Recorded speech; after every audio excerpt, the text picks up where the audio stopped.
it seems that the PCAC is really the main thing that you all are, your main suggestion for the town is to establish this. Is that correct? Okay. Yeah, but let me just mention a few other things. First of all, so towards the end of our work, we learned about a survey done of the police department in Newton. And we said, hey, that's a great idea. Why didn't we think about this before? But we didn't. But we did a survey, and the results of that survey we're going to present to the select board at a future time. But the return rate was like 56% of the officers, which is a huge return rate. So we got a lot of information, a lot of eye-opening comments from them about the town, about working in the police department, about the issues that we're concerned with. So we're analyzing that, and we'll do a report. The second thing is that let's see. Matter of fact, Elizabeth's one of Elizabeth's subcommittees is recommending that the town leave the civil service system, and there's a process for doing that because of problems that being in civil service creates with respect to diversity hiring, among other things. And then the hot issue in town is the issue of the school resource officers at the high school and some of the elementary schools, and the walk and talk unit at Brookline Housing Authority facilities. So, our committee recommends that they remain as is with some changes. We incorporated some of the ideas from the task force into our recommendations with respect to, how those programs should go forward. But the task force position is that those programs should end. So we have a little dispute here that is not easily resolved. My thinking is that this is something that's going to require a little more work before any decision is made by that. I mean, for example, the school committee and the Brookline Housing Authority need to weigh in. What are their views? The select board as police commissioners need to ultimately make the decision, but resolving that issue is going to take a while. And finally, also something that Elizabeth's subcommittee worked on is the issue of police morale. We have a big morale problem in this town with police, and that's really bad. We spent all these years really turning the Brookline Police Department into a progressive police force, and now they feel under attack, and the morale is an issue. Now that's important, and some people denigrate our concern of this, but that's important because if the officers that we have trained and have begun to acculturate into our progressive sort of community ethos are leaving, who's going to replace them? Where does that road take us down? So this is a serious problem that we have some recommendations for, and another issue that we've addressed in our report. I just wanted to say that the points of contention that the reform committee has with the task force about what to do with the school resource officers and the walk and talk programs, I've heard it characterized as each side thinking the other is unreasonable, and I actually feel we need to kind of a fruitful discussion and resolution is going to require digging deeper into the reasons why people think one side or other is unreasonable. My impression is that the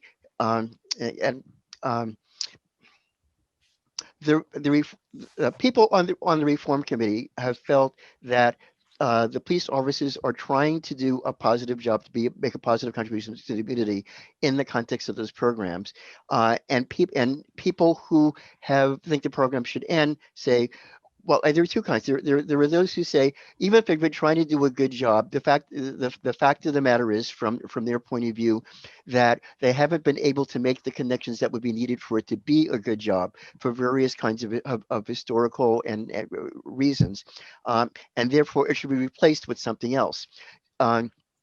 And then there and I also believe that there are those people who are so intrinsically distrustful of police that they can't imagine that the police could ever be trusted to really have positive motives in mind. Those are two different points of view, but both kind of exist out there. Um, and so we have to kind of discuss those kinds of roots of perceptions about who the police are and what they are capable of doing in principle in order to get past that, as opposed to just kind of having rigid positions about that. And I think that's going to be kind of painful because many people feel very passionately about viewing police one way or the other. So I just wanted to mention that. Two thoughts, and I'm going to go to you, Bernard. Just what you just said, that I think is important, and one, for the community to know from the police department that if some other police officer does something that's reprehensible or wrong, I don't mean just made a mistake with the light in their face and didn't know that, I mean actually did something that's just not something that we want a police officer to do, or a way that they should treat people, that they don't stand with those officers. Right. That they're not this tight-knit group. That you want them to be a tight-knit group, but not to the point where they're going to protect people who are doing the wrong thing. That's supposed to be what the mob does, when they protect each other. And also that there's a way back for people. That I always feel that there's, when we're talking about intolerance, that, a lot of people won't admit to their intolerance, especially in a future time, a past time in their life, because we hang them for it and there's no way back. There's no way to redemption. There's no way to make amends. There's no way to be a better person. And so that, I believe, results in people not admitting to what they did, or lying about what they did, or not being honest about what they did, because they feel, I got 4 kids. I can't tell the truth, because, I provide for my family, and we won't be able to pay our bills, if I'm honest. And so we don't praise honesty enough. We only denigrate people for not doing the right thing instead of praising them as well, and for doing the right thing. You have to believe that people can change, and change for the better. Right. That's the other side. There's room for forgiveness and change, right? Yeah. Right. One little thing we didn't mention, Harvey, it's tiny, but it actually was Bernard's idea, and he was smart about it. He said, in the swearing in oath for our police officers, they should swear an oath to the Constitution of the United States as well. And that is so that people don't join in on other stuff. We're all in this together. And it's a very small thing to do, but it actually, the symbolism of it and the meaning of it. And I think Bernard was one of the officers who suggested that we do it not only when they sign in as new officers, but also when they're promoted. So the that was Chief Morgan who suggested that. Chief Morgan suggested that. Yeah, that it was what are we in this for? We're in this because we're a community. Right. We're a community that has to live and work together, and we have to be safe.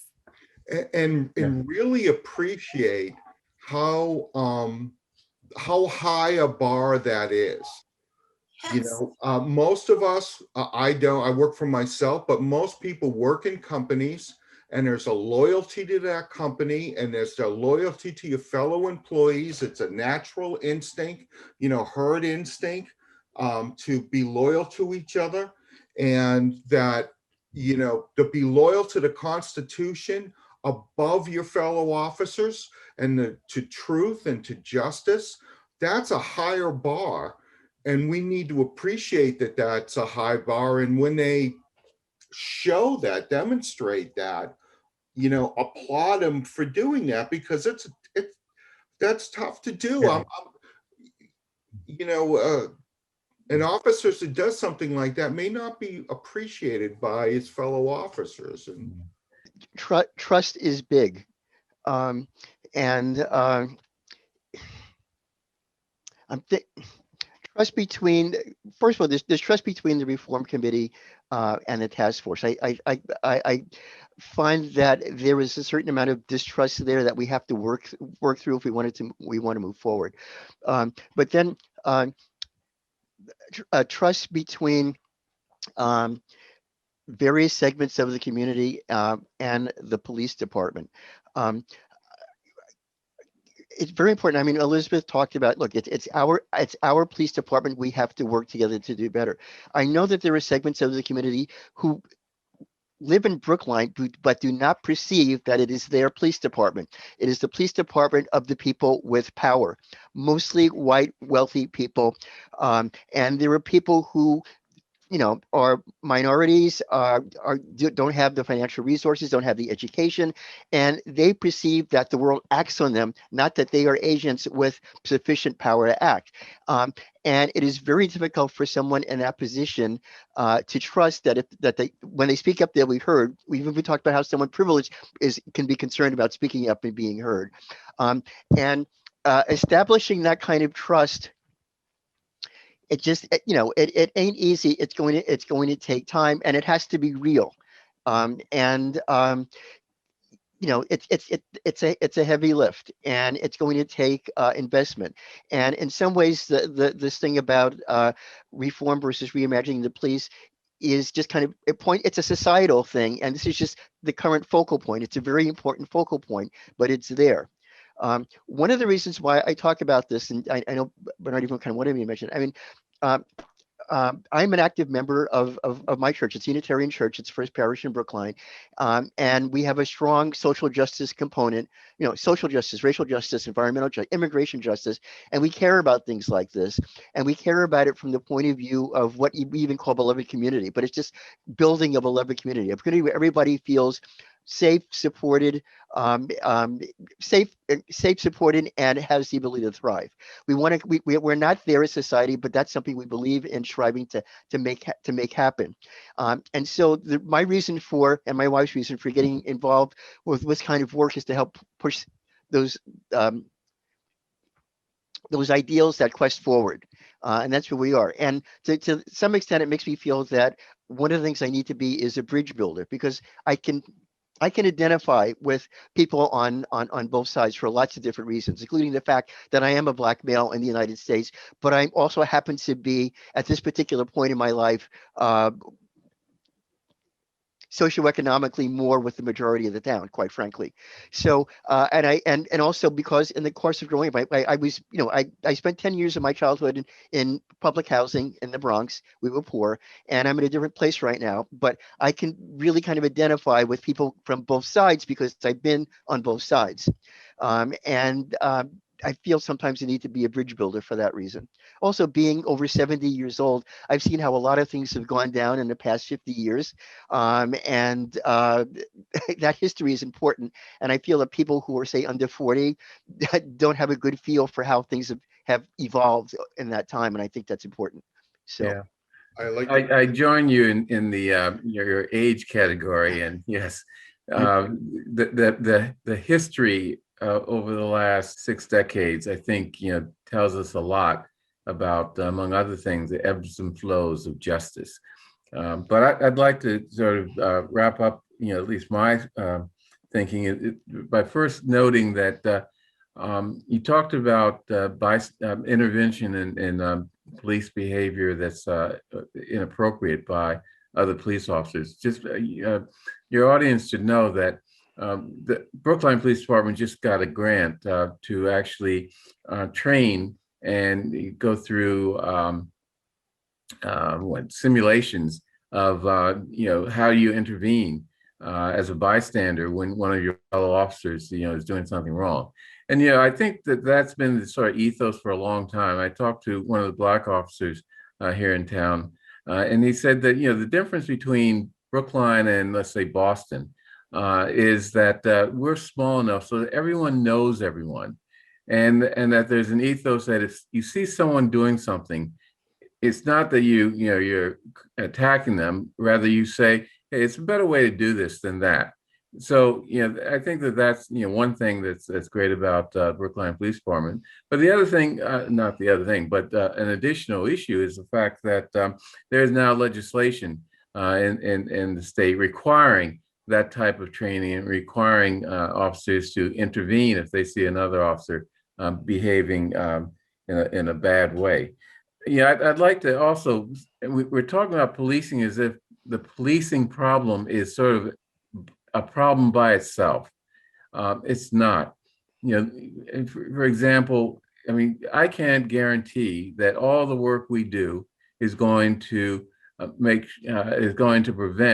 the possibility of a bad situation in the future. I cannot guarantee that. No one can.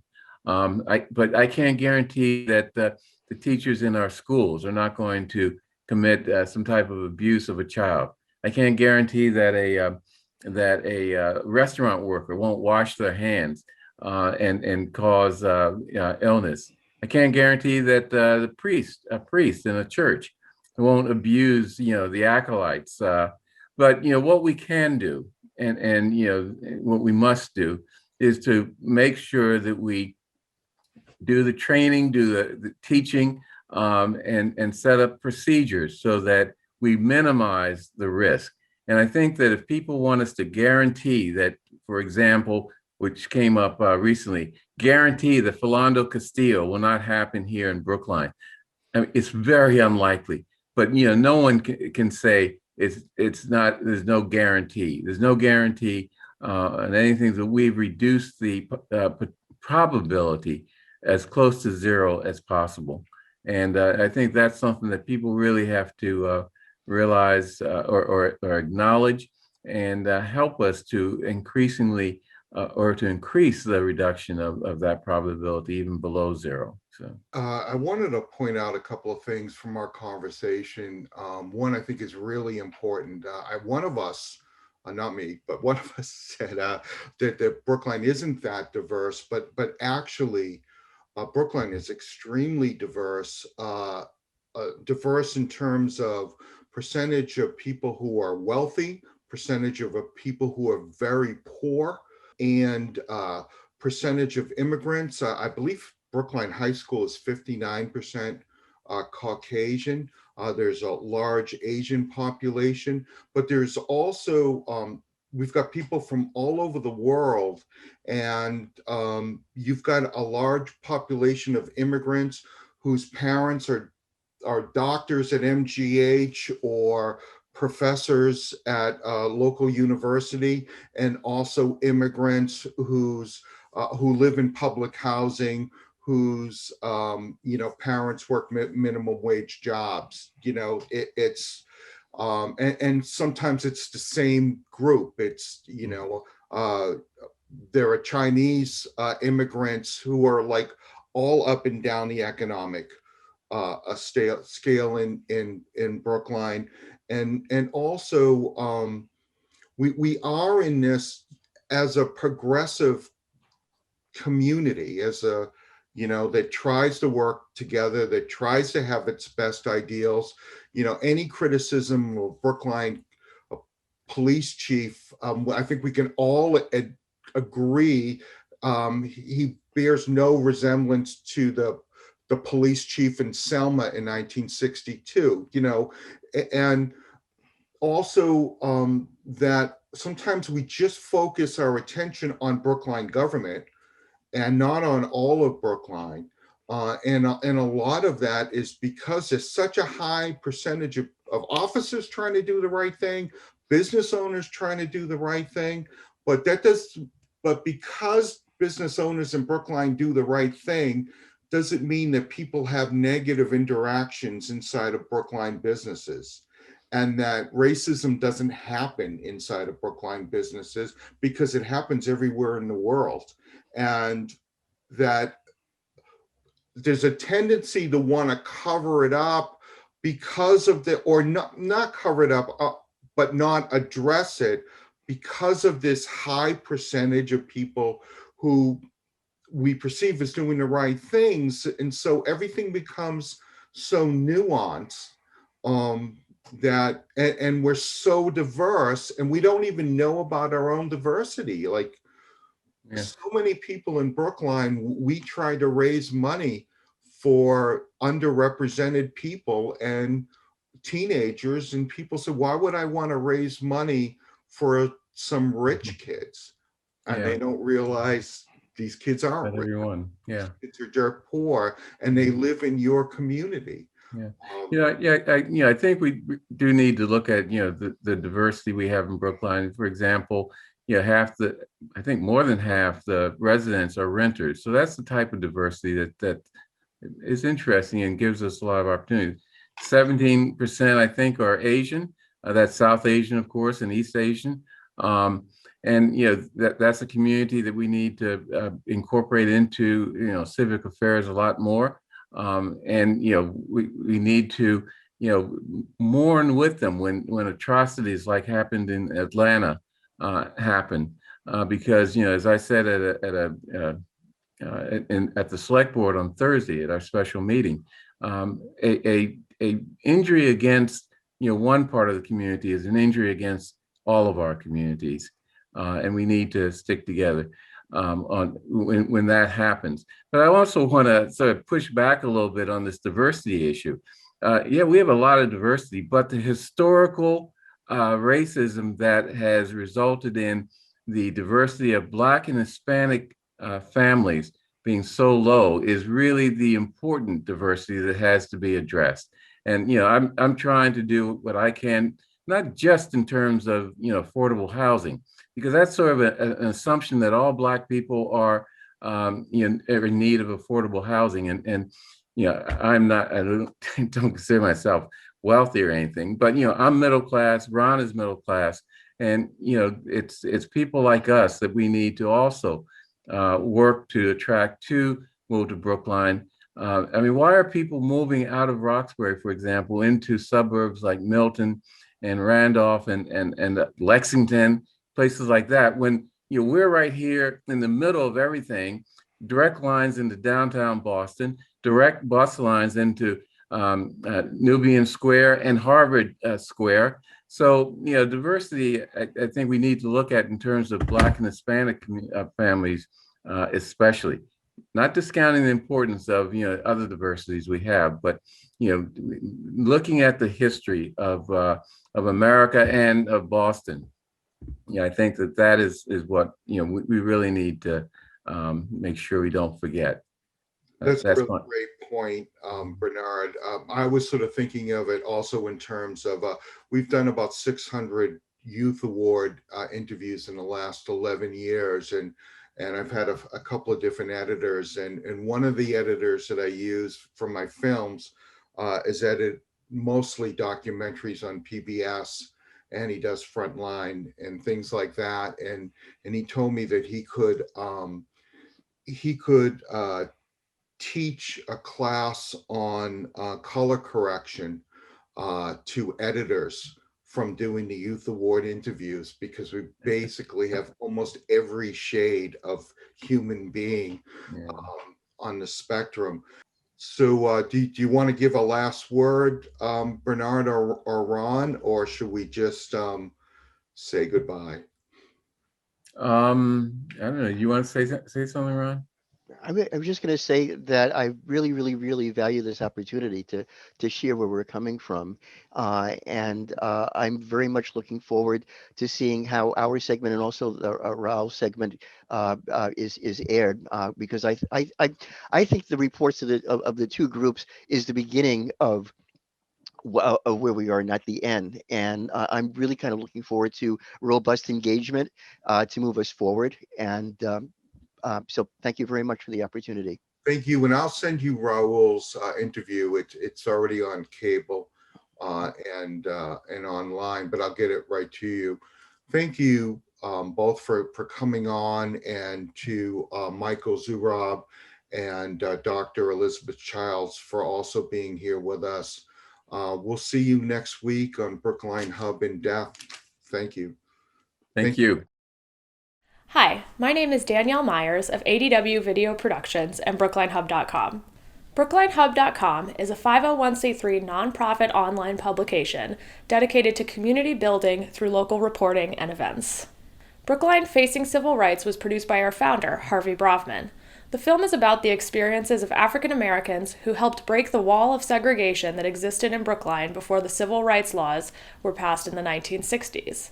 Last year, the film sold out the Coolidge Corner Theater and included a panel discussion on inclusivity.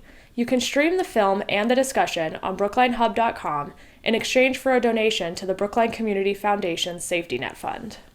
You can also stream Soul Witness, a film that features interviews with Brookline Holocaust survivors conducted 30 years ago, on soulwitness.org.